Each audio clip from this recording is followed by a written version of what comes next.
नमस्कार मित्रांनो, आज आपण बनवणार आहोत उन्हाळी वाळवणामधील तांदळाची चकली। आता आपण हे तांदूळ स्वच्छ पाण्याने धुवून घेऊ। आता आपण हे तांदूळ रात्रभरासाठी पाण्यात भिजत ठेवणार आहोत।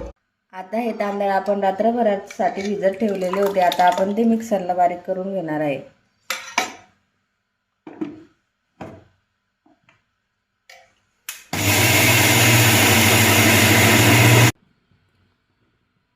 असे बारीक तांदूळ काढून घ्यायचे आहे, पेस्ट बनवायची आहे त्याची।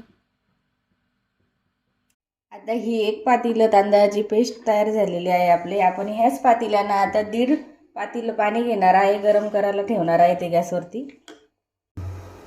आपण हे 1.5 पातेलं पाणी घेतलेलं होतं, त्यातलं पाणी आपण 2 तांबे काढून घेणार आहोत। जर हे पाणी लागलं तर टाकायचं आहे परत।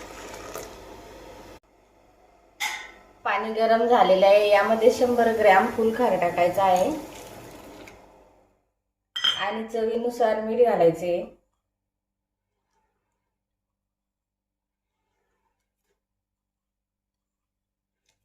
तुम्हाला जर आवडत असेल तर त्यामध्ये थोडे जिरे टाकायचे आहे।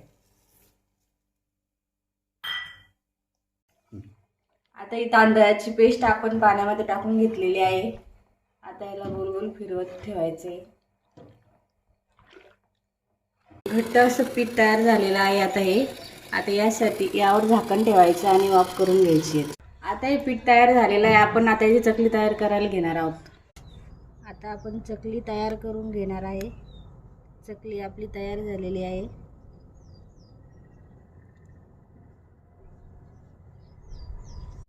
आपली चकली वाळलेली आहे, आता आपण ती तळणार आहे। आता आपण चकली तळत आहोत। बघू शकता आपली चकली कशी फुगलेली आहे।